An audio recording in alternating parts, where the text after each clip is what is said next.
오늘 하나님의 말씀은 이사야서 14장 24절부터 15장 9절까지의 말씀입니다. 이사야 14장 24절부터 15장 9절까지의 말씀 함께 읽습니다. 만군의 여호와께서 맹세하여 이르시되 내가 생각한 것이 반드시 되며 내가 경영한 것을 반드시 이루리라. 내가 아수르를 나의 땅에서 펴하며 나의 산에서 그것을 짓밟으리니 그때에 그의 멍에가 이스라엘에게서 떠나고 그의 짐이 그들의 어깨에서 벗어질 것이라. 이것이 온 세계를 향하여 정한 경영이며 이것이 열방을 향하여 편 손이라 하셨나니 만군의 여호와께서 경영하셨은즉 누가 능히 그것을 패하며 그의 손을 펴셨은즉 누가 능히 그것을 돌이키랴. 아하스 왕이 죽던 해에 이 경고가 임하니라. 블레셋 온 땅이여 너를 치던 막대기가 부러졌다고 기뻐하지 말라. 뱀의 뿌리에서는 독사가 나겠고 그의 열매는 날아다니는 불뱀이 되리라. 가난한 자의 장자는 먹겠고 궁핍한 자는 평안히 누우려니와 내가 네 뿌리를 기근으로 죽일 것이요 네게 남은 자는 살육을 당하리라. 성문이여 슬피 울지어다. 성읍이여 부르짖을지어다. 너 블레셋이여 다 소멸되리로다.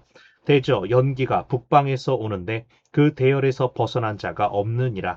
그 나라 사신들에게 어떻게 대답하겠느냐. 여호와께서 시온을 세우셨으니 그의 백성의 곤고한 자들이 그 안에서 피난하리라 할 것이니라. 모압에 관한 경고라. 하룻밤에 모압 알이 망하여 황폐할 것이며 하룻밤에 모압 기르가 망하여 황폐할 것이라. 그들은 바잇과 디본 산당에 올라가서 울며 모압은 느보와 메드바를 위하여 통곡하는도다. 그들이 각각 머리카락을 밀고 각각 수염을 깎았으며 거리에서는 굵은 배로 몸을 동였으며 지붕과 넓은 곳에서는 각기 애통하여 심히 울며 헤스본과 엘르알레는 부르짖으며 그들의 소리는 야하스까지 들리니 그러므로 모압의 군사들이 크게 부르짖으며 그들의 혼이 속에서 떠는도다. 내 마음이 모압을 위하여 부르짖는도다. 그 피난민들은 소알과 에글랏 슬리시아까지 이르고 울며 루힛 비탈길로 올라가며 호로나임 길에서 패망을 울부짖으니 니무린 물이 마르고 풀이 시들었으며 연한 풀이 말라 청청한 것이 없음이로다. 그러므로 그들이 얻은 재물과 쌓았던 것을 가지고 버드나무 시내를 건너리니 이는 곡성이 모압 사방에 둘렸고 슬피 부르짖음이 에글라임에 이르며 부르짖음이 부엘 엘림에 미치며 디몬 물에는 피가 가득함이로다. 그럴지라도 내가 디몬의 재앙을 더 내리되 모압의 도피한 자와 그 땅에 남은 자에게 사자를 보내리라. 아멘. 이번 한 주는 이스라엘, 특별히 남유다를 중심으로 하여서 주변에 있는 나라들에 대한 심판의 메시지들이 쭉 기록됩니다. 그래서 당시에 강대국이었던 아수르뿐만이 아니라 또 아수르와 패권 다툼을 하던 뭐 이미 좀 많이 떨어졌지만 애굽에 대한 것뿐만 아니라 오늘 본문에 나오는 것처럼 모압, 뭐 블레셋, 에돔 그밖에 여러 아라비아의 여러 나라들에 대한 언급들도 다양하게 나오고 있습니다. 가장 큰 주제는 하나님께서 모든 것을 다스리신다라고 하는 것 가운데에 하나님께서 아수르를 도구로 사용하시는가 하면 그 아수르도 하나님의 뜻을 벗어나게 되면 마찬가지로 심판하신다라고 하는 것이 나타납니다. 그래서 오늘 24절을 보면 내가 맹세하여 내가 생각한 것이 반드시 되며 경영한 것을 반드시 이루리라. 그래서 하나님께서 모든 주권을 가지시고 당신의 뜻을 이 땅 가운데 실행하실 것이다. 그 내용이 먼저 25절에서는 아수르를 나의 땅에서 파하고 나의 산에서 그것을 짓밟을 것이다. 그때 멍에가 이스라엘에게 떠나고 짐이 어깨에서 벗어질 것이다. 즉 아수르가 강할 수 있고 아수르가 이스라엘의 멍에와 짐을 지운 것이 하나님의 뜻과 하나님의 계획에 의한 것이었다. 그러나 아수르가 그 역할을 다한 다음에는 그들을 물리치시고 26절 이것이 바로 온 세계를 향하여 정한 경영이며 열방을 향하여 편손이다. 그래서 하나님의 이스라엘 구원, 궁극적인 하나님의 뜻과 계획은 이스라엘을 없애버리시려고 한 것이 아니라 이스라엘을 구원하고자 그들이 돌이키고 하나님께로 돌아오게 하시고자 하는 뜻이 있으셨다. 그 목적을 다하였으면 아수르도 심판의 대상이 되는 것이죠. 27절 여호와께서 경영하셨은즉 누가 능히 그것을 패하며 또 누가 능히 그것을 돌이키겠느냐라고 하여서 아수르가 반드시 패망하고 심판당할 것이 나타나고 있습니다. 그리고 28절부터 이제 14장 끝절까지의 말씀은 32절까지의 말씀은 블레셋을 향한 말씀입니다. 28절에서 아하스 왕이 죽던 해에 이 경고가 임하였다라고 먼저 시대적인 배경이 나오는데 아하스 왕은 친아수르 정책을 사용하고 있었었죠. 그런데 아하스가 죽은 다음에 그의 아들 히스기야가 왕위에 올랐습니다. 그럴 때에 이 남유다를 자기 편으로 끌어들이기 위해서 남유다도 역시 반아수르 이 정책 노선에 서게 하기 위한 이 사절단들이 이제 막 움직이는 일들이 있었습니다. 그때 블레셋이 아마도 이제 남유다의 도움을 청했던 것처럼 보여요. 나중에도 이제 나타나는데 아무튼 그래서 이제 블레셋 땅을 향하여 블레셋 땅이 찾아온 그 사절단을 향하여 이제 말하는 것입니다. 29절 블레셋 온 땅이요 너를 치던 막대기가 부러졌다고 기뻐하지 말아라.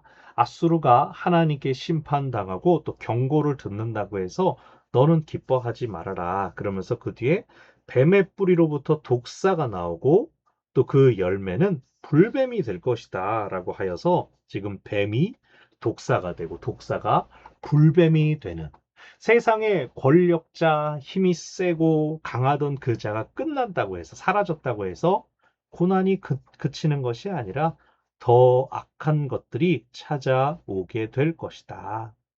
30절에서 가난한 자의 장자는 먹겠고 궁핍한 자는 평안히 누울 것이다. 이것은 이스라엘을 이야기하는 것입니다. 세상의 질서가 약해지는 것으로 스스로 만족하지 말아라. 왜냐하면 지금 이 가난한 자의 장자 이스라엘 족속은 평안하겠지만 내가 하나님께서 너의 뿌리는 기근으로 죽이고 남은 자는 살육을 당하게 하겠다. 세상 질서에 바뀌는 것 가지고 너희들의 힘을 의지하지 말고 하나님을 알라라는 것입니다. 그래서 31절에서 성문이여 슬피 울고 성읍이여 부르짖어라. 블레셋이 다 소멸되리로다 라고 하여서 지금 연기가 북방에서 온다. 새로운 위협이 아수르로부터도 오고 또 그 이후로도 계속해서 끊어지지 않을 것이다. 그러니 그 대열에서 벗어난 자가 없다. 그 영향으로부터 완전히 자유로울 수 없다. 그 얘기를 하고 있습니다.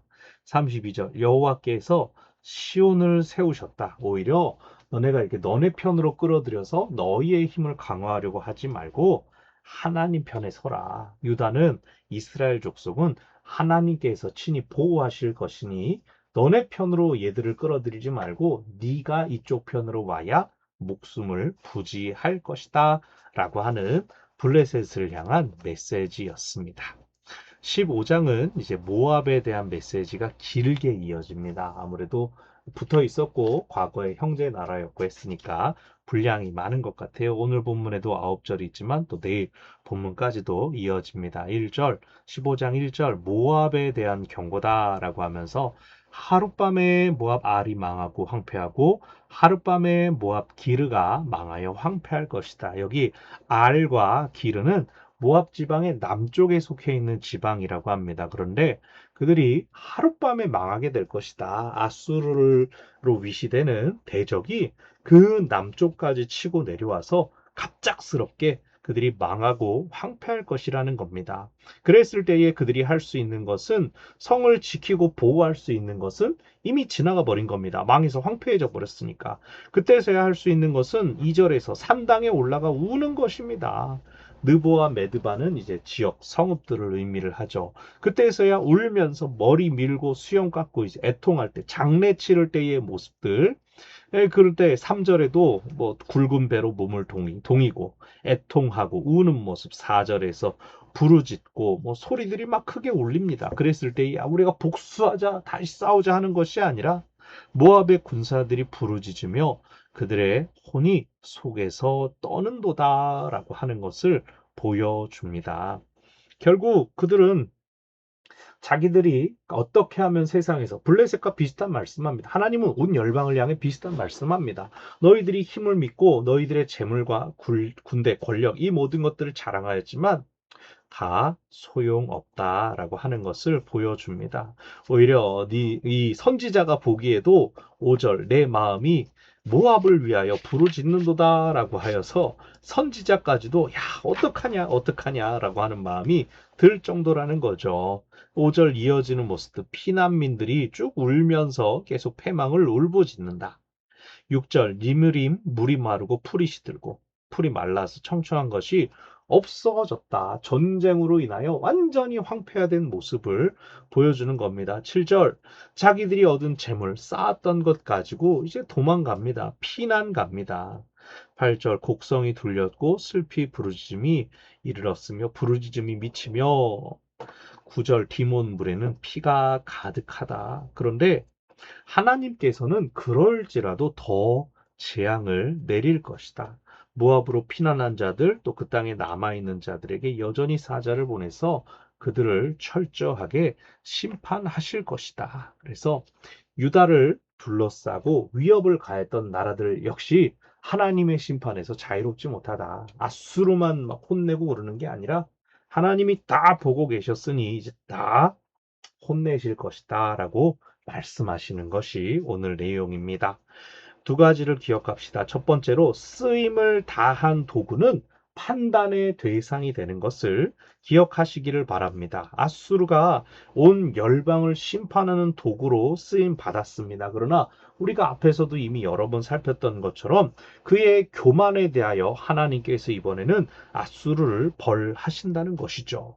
하나님의 도구로 하나님의 목적을 이루는 동안에는 그의 잘못들이 잠시 눈 감아줬습니다. 그래도 되는 게 아니라 하나님께서 너는 지금 네 차례가 아니다라고 참아 주셨던 것이죠. 그러나 쓰임을 다했을 때는 이제 그의 행한 바가 그가 생각하고 있는 바가 심판의 이 원인이 되는 것입니다. 그러므로 어떻게 해야 됩니까? 첫 번째로는 거룩한 도구로 항상 머물러 있어야 하는 것이죠. 그리고 두 번째는 계속 하나님의 편에서 쓰임 받아야 하는 것이죠. 그래야 너 이전에 이렇게 했더라 라고 심판되고 판단되는 일을 조금이라도 면할 수 있다는 것입니다. 오늘 우리가 기억해야 될 것은 우리의 삶도 이 땅에서 하나님께서 쓰시고 있는 중입니다.